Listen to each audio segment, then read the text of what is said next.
कच्छ की खाड़ी के किनारे बसा छोटा सा मांडवी गांव उस साल आए भयंकर चक्रवात के बाद जैसे अपने ही साए में सिमट गया था। समुद्र का पानी गांव की गलियों तक घुस आया था। छप्परों की जगह टूटी हुई बांस की टहनियां और जर्जर दीवारें खड़ी थीं और तट पर हर सुबह लहरें कुछ नया बहाकर लाती। कहीं टूटी हुई लकड़ी, कहीं किसी के घर का हिस्सा, कहीं प्लास्टिक की बोतलें तो कहीं स्मृतियों के टुकड़े। इस उजड़े माहौल में 12 साल की माह रोज सुबह उठकर समुद्र के किनारे चली जाती और वहां बहकर आई कांच की बोतलों को चुनती। दादी हमेशा कहा करती, कभी कभी समुद्र भी डाकियां बन जाता है बच्ची, और वह अपने साथ संदेश लेकर आता है। माही को यह बात किसी जादू जैसी लगती। उसे लगता हर बोतल में किसी की आवाज कैद है, कोई दूर बैठा अजनबी उससे दोस्ती करना चाहता है। एक दिन जब वह बोतलें बटोर रही थी, उसे एक नीली बोतल दिखाई दी। अंदर एक कागज लिपटा हुआ था। उसने घर आकर सूप डिब्बे की स्टील की छड़ी से कागज निकाला और दादी का मोटा चश्मा लगाकर पढ़ने की कोशिश की। अक्षर तो रूसी जैसे थे, लेकिन कहीं कहीं अंग्रेजी के शब्द झलक रहे थे।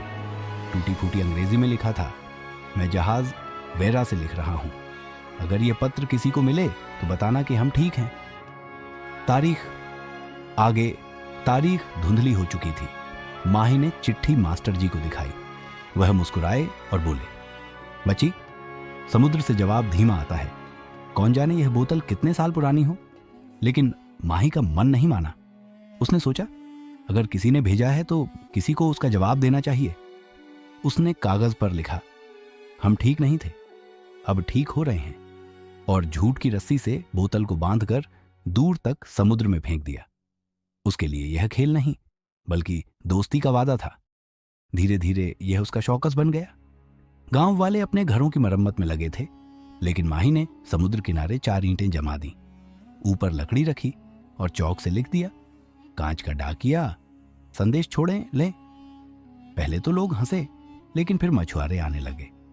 कोई अपनी खोई हुई नाव के नाम बोतल में लिख देता, कोई अपनी बेटी के लिए जल्दी लौटूंगा डाल देता। माही हर बोतल को धोकर सुखाती, चिट्ठी अंदर डालती, कपड़े और मोम से मुंह सील करती और समुद्र में छोड़ देती। धीरे धीरे लोग समझने लगे कि यह बच्ची अपने छोटे हाथों से बड़ा काम कर रही है। एक दिन उसे फिर एक बोतल मिली। उसमें कन्नड़ भाषा में लिखा संदेश था। बड़ी मुश्किल से उसने एक जानकार से पढ़वाया। उसमें लिखा था, मैं नील हूं, ऑफशोर रिग पर काम करता हूं। कुछ हफ्ते पहले तूफान में हमारा रेडियो बंद हो गया। अगर कोई मिले तो बताना कि मैं फिरोज शिपिंग के रेस्क्यू जहाज पर हूं। माही को न तो फिरोज शिपिंग की जानकारी थी